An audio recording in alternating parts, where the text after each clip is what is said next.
Number 1। शुरू से अंत तक जीवन संघर्ष ही है। कारागृह में जन्मे कृष्ण। पैदा होते ही रात में यमुना पार कर गोकुल ले जाया गया।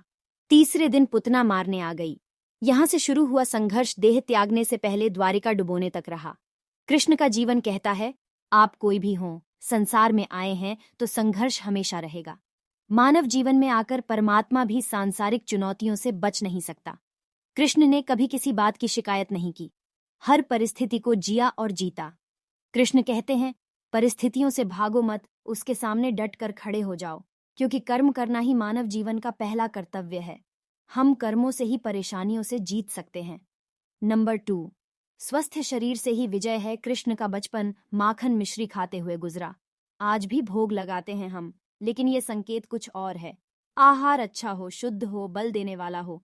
बचपन में शरीर को अच्छा आहार मिलेगा तो ही इंसान युवा होकर वीर बनेगा। शरीर को स्वस्थ रखना है तो बचपन से ध्यान देने की जरूरत है। ये पेरेंटिंग के दौर से गुजर रहे युवाओं के लिए बड़ा मैसेज है। अपने बच्चों को ऐसा खाना दें जो उनको बल दे, सिर्फ स्वाद के लिए ही ना खिलाएं। तभी वे बड़े होकर स्वयं को और समाज को सही दिशा में ले जा पाएंगे। नंबर 3। पढ़ाई किताबी ना हो, रचनात्मक हो। कृष्ण ने अपनी शिक्षा मध्य प्रदेश के उज्जैन में सांदीपनी ऋषि के आश्रम में रहकर पूरी की थी। कहा जाता है 64 दिन में उन्होंने 64 कलाओं का ज्ञान हासिल कर लिया था। वैदिक ज्ञान के अलावा उन्होंने कलाएं सीखीं। शिक्षा ऐसी ही होनी चाहिए जो हमारे व्यक्तित्व का रचनात्मक विकास करे। संगीत, नृत्य, युद्ध सहित 64 कलाओं कृष्ण के व्यक्तित्व का हिस्सा हैं। बच्चों में कोरा ज्ञान न भरें, उनकी रचनात्मकता को नए आयाम मिलें, ऐसी शिक्षा व्यवस्था हो। नंबर 4। रिश्तों से ही जीवन है, बिना रिश्तों के कुछ नहीं। कृष्ण ने जीवन भर कभी उन लोगों का साथ नहीं छोड़ा जिनको मन से अपना माना। अर्जुन से वे युवावस्था में मिले, ऐसा महाभारत कहती है, लेकिन अर्जुन से उनका रिश्ता हमेशा मन का रहा। सुदामा हो या उद्धव, कृष्ण ने जिसे अपना मान लिया उसका साथ जीवन भर दिया। रिश्तों के लिए कृष्ण ने कई लड़ाइयां लड़ी और रिश्तों से ही कई लड़ाइयां जीती। उनका सीधा संदेश है, सांसारिक इंसान की सबसे बड़ी धरोहर रिश्ते ही हैं। अगर किसी के पास रिश्तों का थाती नहीं है तो वो इंसान संसार के लिए गैर जरूरी है। इसलिए अपने रिश्तों को दिल से जिएं, दिमाग से नहीं। नंबर 5। नारी का सम्मान समाज के लिए जरूरी। राक्षस नरकासुर का आतंक था। करीब 16,100 महिलाओं को उसने अपने महल में कैद किया था। महिलाओं से बलात्कार में उसे सुख मिलता था। कृष्ण ने उसे मारा, सभी महिलाओं को मुक्त कराया, लेकिन सामाजिक कुरीतियां तब भी थीं। उन महिलाओं को अपनाने वाला कोई नहीं था। खुद उनके घर वालों ने उन्हें दूषित मानकर त्याग दिया। ऐसे में कृष्ण आगे आए, सभी 16,100 महिलाओं को अपनी पत्नी का दर्जा दिया, समाज में उन्हें सम्मान के साथ रहने के लिए स्थान दिलाया। कृष्ण ने हमेशा नारी को शक्ति बताया, उसके सम्मान के लिए तत्पर रहे। पूरी महाभारत नारी के सम्मान के लिए ही लड़ी गई। सो आप कृष्ण भक्त हैं तो अपने आसपास की महिलाओं का पूरा सम्मान करें।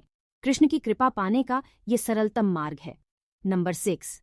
आपके मतभेद अगली पीढ़ी के लिए बाधा ना बने। कम ही लोग जानते हैं कि जिस दुर्योधन के खिलाफ कृष्ण ने आजीवन पांडवों का साथ दिया, उसकी मौत का कारण भी कृष्ण की कूटनीति बनी। वो ही दुर्योधन रिश्ते में कृष्ण का समधि भी था। कृष्ण के पुत्र साम ने दुर्योधन की बेटी लक्ष्मणा का अपहरण करके उससे विवाह किया था, क्योंकि लक्ष्मणा साम से विवाह करना चाहती थी, लेकिन दुर्योधन खिलाफ था। साम को कौरवों ने बंदी भी बनाया था।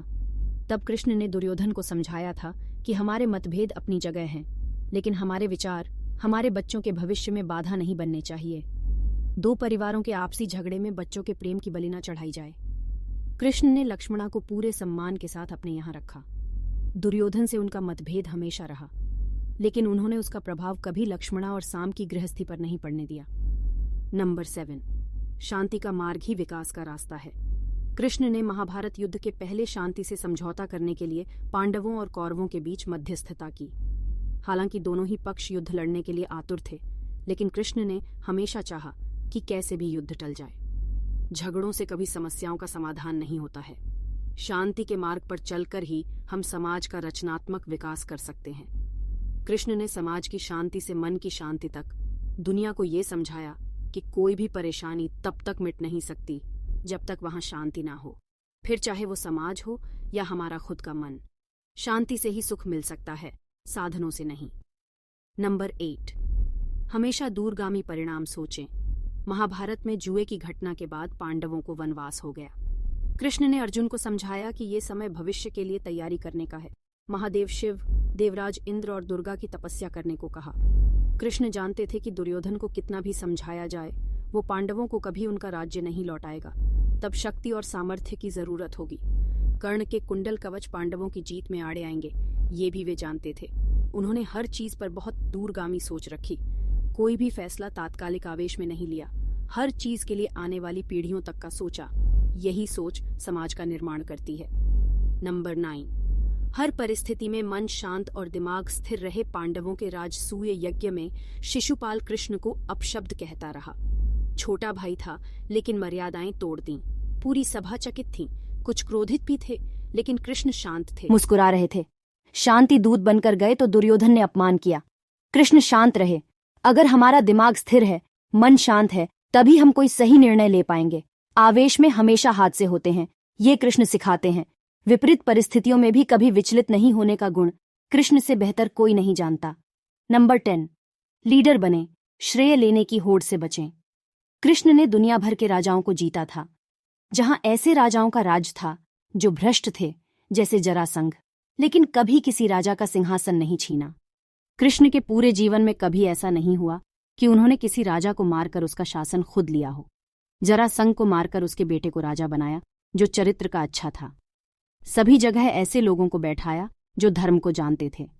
कभी किंग नहीं बने, हमेशा किंग मेकर की भूमिका में रहे। महाभारत युद्ध में भी खुद हथियार नहीं उठाया, पूरा युद्ध कूटनीति से लड़ा। पांडवों को सलाह देते रहे, लेकिन जीतने का श्रेय भीम